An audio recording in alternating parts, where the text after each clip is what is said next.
Kembali berjumpa. Ini saya coba-coba gantian dengan Bang Karni lagi nih. Bung Rocky, banyak yang masih kangen dengan Bang Karni karena setelah menghilang gitu, orang berharap muncul format yang baru di YouTube, tapi sekarang belum muncul. Tapi kita akan nanti kita ngobrol soal kebebasan pers itu. Tapi yang jelas ada persoalan kebebasan berekspresi. Kemarin aksi 18-12 gitu kelihatannya berhasil, untuk di Jakarta berhasil diblok oleh aparat keamanan dengan dalih COVID nih. Jadi COVID menjadi senjata baru dalam membungkam kebebasan berekspresi. Ya, sekedar mengingatkan bahwa era yang disebut demokrasi sudah sedang berakhir. Dan itu adalah keterangan dari dunia internasional dalam mengamati Indonesia itu. Jadi tidak mengherankan bila akhirnya seluruh fasilitas yang disediakan oleh demokrasi, yaitu pers, pikiran bebas, ekspresi di demonstrasi, itu akhirnya harus dimusuhi. Jadi jelas bahwa satu paket itu mulai dari hacking segala macam akun sosial sejak pemilu kemarin berlanjut, dan akhirnya ujungnya adalah penutupan ILC yang semua orang paham bahwa itu adalah aktivitas tidak resmi dari kekuasaan. Itu menutup ILC. Kalau diresmikan pasti pers dunia heboh, tuan. Tapi kita tahu logika dari kekuasaan itu tuh. Nah, itu sebetulnya yang sedang berlangsung, dan beberapa jurnalis yang juga dianggap kritis mulai dihalangi itu. Saudara Hersubunur Arif pasti ada dalam daftar pertama. Ya. Ini mumpung Anda singgung itu. Jadi kita perlu sampaikan juga pada para penonton Hersubunur Point gitu. Memang pagi ini, sejak pagi tadi itu ada pemberitahuan bahwa sudah tidak eksis akun saya gitu. Jadi katanya silakan kalau unsubscribe gitu. Diberitahu bahwa tidak tersedia tapi kita tadi udah cek, ternyata itu sebenarnya kelihatannya ada yang coba memblok begitu ya, Bung Rocky. Saya tidak tahu apa sebabnya, karena sebenarnya kan kita selalu memang coba walaupun kritis coba tetap berimbang. Itu hacker dungu itu dia mau kerjain mereka yang kritis dengan lakukan semacam protokol di dalam algoritma digital. Tapi kan itu konyol. Masa dia mau tutup pengguna internet sekarang itu kira-kira 190 juta pengguna internet. Jadi udah hampir 200 juta. Itu artinya mesti ada kira-kira 200 juta hacker itu buat lakukan itu. Karena setiap akun kan harus diawasi kalau begitu kan. Ya. Itu absurd. Itu minta tolong Dedemit juga nggak mampu tuh. Tuyul akan nyerah kalau diminta tolong sama hacker-hacker istana ini. Yeah. Jadi kemacetan politik kita justru disebabkan karena hacker berupaya terus.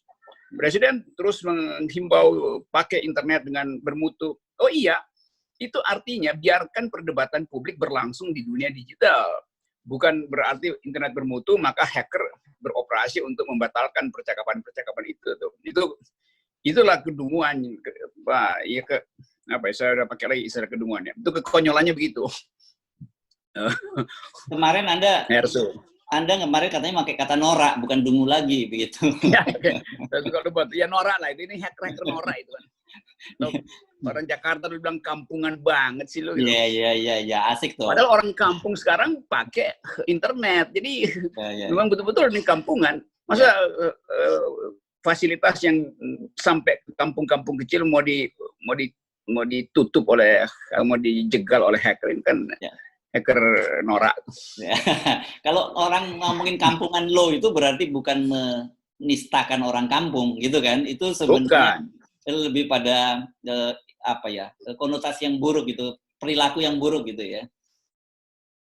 Iya, itu bahkan sekarang itu orang kampung itu pintar karena bisa mengorganisir diri untuk kasih simbol perlawanan borgol di 212. Orang kampung mengakses Hersubunur Point, orang kampung melihat seluruh reaksi kekuasaan dan mulai geleng-geleng kepala. Jadi kecerdasan publik itu justru ada di pelosok-pelosok. Nah, hacker-hacker ini nggak ngerti itu. Maka kita bilang dia kampungan, bukan kampung tapi kampungan itu. Jadi bagian buruk dari cara kita untuk ngeledek mereka tuh.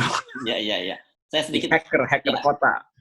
sebelum melanjutin saya mau curcol sedikit ini. Jadi bagi Anda yang sempat subscriber Harus Novain, jadi tetap bisa mengakses gitu, Anda bisa tetap menonton, tetap juga bisa menyarankan teman-teman untuk subscribe gitu, karena ya ternyata memang hanya dicoba di hack gitu, tapi sejauh ini insya Allah aman. Oke, kita lanjutkan, dan Anda tadi sampai pada kesimpulan bahwa demokrasi kita ini memang dalam ancaman yang serius ya saat ini, atau sudah mati demokrasi kita? Saya kira udah mati, sebab Presiden udah ucapkan itu kemarin, bahwa negara tidak boleh kalah.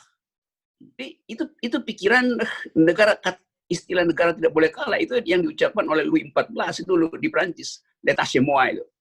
Lalu kemudian Hitler lakukan hal yang sama. Jadi bagaimana mungkin Presiden Jokowi memutuskan bahwa negara tidak boleh kalah itu? Yang mesti dikalahkan siapa? Rakyat gitu. Karena ini pikiran buruk, nggak ngerti bahwa negara hukum itu dibuat untuk mengawasi kekuasaan negara. Kekuasaan kepala negara, bukan kepala negara yang minta supaya negara nggak boleh kalah. Itu artinya pengadilan belum dimulai, tapi Presiden udah bilang kami mesti menang ya, negara harus menang. Jadi itu penghinaan terhadap sistem pengadilan kita sebetulnya. Apa namanya tuh? Contempt of judicial power. Presiden bisa diimpeach itu karena mengintervensi pengadilan. Kan pesan itu kan nyampe ke hakim-hakim kan, apalagi hakim Mahkamah Konstitusi segala macam. Bahwa nanti kalau Habib Rizik diadili, negara tidak boleh kalah. Karena itu pesannya kan, bagaimana? Itu intervensi kekuasaan itu noraknya juga itu istana, itu cara berpikir. Ya, udah mulai terbiasa Anda menggunakan kata norak ini. Tapi kurang khas Anda ini, memang mesti dipikirkan lagi, ada cari yang baru itu. Nah, kalau tanda-tanda ini kan sebenarnya kita sudah melihat sudah cukup lama ya, Bung Rocky, ketika beliau menyanyikan lagu Saya Pancasila, Saya Indonesia, begitu ya. Itu kan ada semacam personifikasi bahwa Pancasila dan Indonesia itu pada diri seorang presiden atau pada diri seorang Jokowi. Dan orang juga melihat itu tanda-tanda yang tadi itu. Artinya Presiden nggak paham lagi apa yang disebut personalisasi kekuasaan atau bahkan personifikasi kekuasaan. Jadi betul-betul ini mungkin beliau memang nggak pernah membaca sejarah konstitusi, tidak belajar tentang konflik politik dunia, tidak paham tentang legal philosophy. Tapi di sekitar dia itu banyak PhD. Itu artinya bodoh juga sebetulnya, alias norak, atau dengan kata lain dungu istana itu.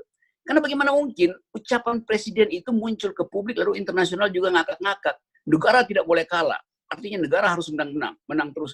Jadi negara dibawa ke pengadilan, negara nggak boleh kalah gitu. Kan negara itu kan bagian di dalam proses hukum itu. Dia bahkan bisa diadili. Negara itu bisa diadili melalui pejabat-pejabatnya. Presiden nggak mau diadili berarti kan kalau bilang negara nggak boleh kalah. Artinya rakyat yang harus dikalahkan itu. Karena ini kekacauannya. Jadi sekali lagi ini sinyal yang memperlihatkan bahwa ketidakmampuan berpikir itu selalu menghasilkan kecemasan pada publik. Kita bukan cemas pada kekerasan justru, tapi kita cemas ini orang nanti nggak bisa berpikir, dan akibat dari nggak bisa berpikir itu yang disebut dulu oleh Hannah Arendt sebagai kedangkalan dari kejahatan itu, banality of evil itu. Waktu Hannah Arendt mengulas sambil mereportasi pengadilan Eichmann di Yerusalem, dia sebutkan itu bahwa ini anggota-anggota Nazi ini nggak bahkan sangat dangkal sehingga dia tidak tahu beda antara menghormati manusia dan menjalankan tugas untuk melenyapkan manusia. Kan itu standar berpikir internasional sekarang, dan itu sekarang yang sedang diamati di Indonesia dalam bentuk yang mungkin tidak sedahsyat itu, tetapi paradigmanya begitu. Paradigmanya adalah negara tidak boleh gagal, negara tidak boleh kalah itu. Jadi negara harus mengalahkan warga negara. Loh, negara itu ada karena ada warga negara. Ini sistem berpikirnya ada yang kena virus tuh di istana. Ya, kemarin kita bicara tentang namanya virus norak. Oh, virus norak ya.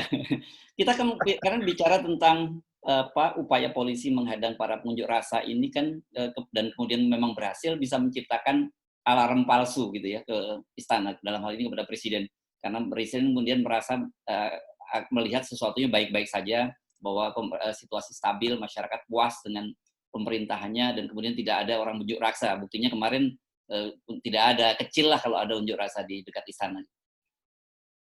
Itulah Presiden juga nggak paham bahwa Undang-Undang Nomor 13 Undang-Undang Nomor 9 tahun 98 pasal 13 mengatakan tugas polisi adalah melindungi pengunjuk rasa, melindungi demonstran, bukan menghalangi. Verbatimnya begitu undang-undang itu. Karena pelajaran dari reformasi nggak boleh unjuk rasa, maka kita paksa supaya ada perlindungan terhadap pengunjuk rasa. Karena itulah pandangan pertama dari demokrasi adalah ada unjuk rasa. Jadi tidak boleh dihalangi, apalagi dihadang. Nanti presiden senang gitu, dan dia dapat informasi palsu. Lalu internasional catat, ini presiden nggak paham juga nih, bahwa demonstrasi itu adalah hak dasar di dalam demokrasi. Karena itu pendemo itu harus dilindungi, bukan dihalangi. Ini benar-benar absurd betul nih. Sama seperti absurdnya hacker yang mencoba menghack Harris Point, itu kan ngaco tuh. Ya, hari ini di media sosial beredar, tapi perlu diklarifikasi berkaitan perhatian di dunia internasional. Ada gambar perempuan bule, sebelumnya di depannya ada seorang lelaki bule pakai jas, di belakangnya ada perempuan bule masuk ke sekretariat atau ke markas FPI di Petamburan, dan disebutkan itu katanya dari kedutaan besar Jerman. Kalau memang betul, itu sangat menarik perkembangannya, Bung Rocky. Saya kira iya, seluruh pengamat internasional hak asasi manusia, terutama kebebasan pers dan komunitas-komunitas yang membela civil liberties itu ada di Jakarta sekarang. Karena ini Jakarta bukan sekedar jadi pusat riset akademis, mereka yang bikin disertasi, tapi pusat kecemasan dunia tentang masa depan demokrasi. Itu yang saya dengar dari teman-teman di luar negeri, para pengamat asing segala macam yang menghubungi saya dan minta keterangan. Jadi sebetulnya mereka di sini ada menyaksikan dengan mata kepala sendiri bagaimana memburuknya demokrasi di era Presiden Jokowi itu. Itu yang harusnya diucapkan oleh buser-buser istana supaya presiden mengerti sedikit, nggak kata di bawah tempurung pengetahuan istana itu, nggak ngerti bahwa kita diamati oleh dunia internasional. Ini soalnya karena ini problem dunia, termasuk cara penanganan COVID yang buruk, yang mengakibatkan kerentanan berlanjut-lanjut, dan itu mengganggu sistem kesehatan dunia. Itu semua. Jadi kita ada mikroskop dunia yang sedang mengamati Indonesia, dan Indonesia dinyatakan sebagai bakteri dalam demokrasi. Kan itu bahaya betul kan, dan memalukan sekali. Wah, ini menarik, ini bakteri dalam demokrasi. Nah, makanya itu saya juga menyampaikan bahwa sebenarnya tugas media itu kan bagaimanapun salah satu indikator sebuah negara demokratis itu ketika kebebasan demokrasi, kebebasan persnya terjamin begitu ya. Dan tugas kita itu memang bersikap kritis terhadap pemerintahan, kita bukan sebagai pelayan atau humas pemerintah, tapi kita justru mengambil peran oposisi. Apalagi di Indonesia saat ini kan oposisi sangat lemah. Ya itu yang sering dikatakan, dianggap ya pers harus netral dong. Dari mana ada doktrin pers netral? Pers adalah bebas, jadi dia bisa memilih sudut pandangnya, bukan netral. Ini ngaco semua kan. Jadi dianggap pers harus netral dong. Artinya apa? Jangan bikin investigasi. Lalu bagaimana? Pers nggak bisa dengar satu versi dari negara itu, karena itu pers dari awal punya niat untuk membela hak publik. Karena itu pers itu adalah watchdog dari kekuasaan, karena itu disebut sebagai pilar kelima, pilar keempat dari demokrasi. Jadi nggak bisa diatur-atur pers itu. Kalau dia bersalah ya anggap aja ada delik pers, kan selesai kan. Bukan mengatakan kami berharap pers supaya memperhatikan keamanan segala macam. Kalau justru pers lagi mempersoalkan cara kekuasaan mewujudkan politik keamanan yang obsesif dan abusif terhadap hak asasi manusia. Itu tugas pertama pers. Ini juga benar-benar udah kacau tuh. Istana itu udah betul-betul noraknya norak itu. Karena panik gitu. Ya, tapi saya kira kita bisa menggunakan channel ini untuk mengingatkan istana bahwa ada alarm palsu. Karena kalau toh kemarin mereka berhasil membendung unjuk rasa di pusat di Jakarta, tetapi di daerah-daerah gitu, saya lihat juga seperti daerah di Tasikmalaya, di Madura, di mana beberapa tempat itu unjuk rasa kemarin luar biasa besar, dan tuntutannya sama, mempersoalkan soal kemanusiaan, tragedi kemanusiaan. Ada 6 anak muda yang terbunuh di di pinggir jalan tol, dan sampai sekarang pemerintah sikapnya masih belum jelas. Ya, karena istana selalu tetap menganggap bahwa FPI itu adalah buruk, FPI adalah musuh negara itu. ada wartawan tanya ke saya, apa pendapat saya? Saya bilang, memang saya juga berpendapat itu buruk dan berbahaya. Kapan? Yaitu 10 tahun lalu. Bahkan saya kasih pidato kebudayaan di tim, mengatakan bahwa ini bahaya betul nih organisasi ini. Iya, tapi kemudian FPI secara gradual, secara evolusionis berubah gitu. Yang nggak berubah cara pandang negara terhadap FPI, itu yang nggak berubah. Cara pandang beberapa institusi riset terhadap FPI, itu yang nggak berubah. FPI sendiri berubah, ini tolol bener ya. Lalu dianggap saya membela FPI yang saya nggak membela, saya memusuhi FPI dulu. Sekarang kita mau dudukkan FPI sebagai pelaku di dalam upaya menuntut keadilan. Ya kita mesti lakukan tugas-tugas itu, tugas untuk menyetarakan hak warga negara kan itu kan. FPI itu warga negara, bukan kriminal. Kalau kriminal udah di penjara semua dong, kenapa nggak ditangkap? Ya, saya kira kita akan seperti apapun kita akan terus menyuarakan kepentingan publik, menyuarakan soal kebebasan dalam negara demokrasi, karena ini kita bukan berpikir tentang hanya kita sendiri, tapi kita berpikir tentang mewariskan sesuatu nilai-nilai demokrasi pada anak dan cucu kita di masa depan, Bung Rocky. Nah, itu quotation yang bijak, karena hanya dengan cara mendidik rakyat untuk percaya pada demokrasi, maka ada masa depan dijanjikan buat anak cucu kita tuh. Walaupun saya nggak punya anak, nggak punya cucu. Sorry, saya nggak bermaksud menyinggung anak secara personal. Tapi kita mesti anggap bahwa itu adalah istilah generik. Generasi baru adalah pemilik hak pertama dari negeri ini. Karena itu mereka harus hidup di dalam nafas jernih demokrasi itu. Ya. Oke, Herzl Benoari. Ya, tapi saya perlu mengingatkan Anda gitu, kalau dalam alam Islam itu yang disebut anak itu bukan hanya anak secara biologis, Bung Rocky. Anak angkat, anak didik, anak-anak pemikiran Anda itu juga anak Anda yang bisa mendoakan untuk Anda gitu. Jadi bayangkan ini murid Anda melalui Rocky Gerung Official ini kan banyak betul mahasiswa Anda yang menunggu Anda setiap hari itu banyak betul. Jadi jangan terlalu sensi ya kalau saya bicara soal anak cucu gitu. Iya, terima kasih sudah diingatkan, dan ternyata anak cucu saya lebih banyak dari anak cucu Herzl Benoari. Itu pasti. Terima kasih, Bung Rocky. Bye. Oke. Gotta catch 'em all.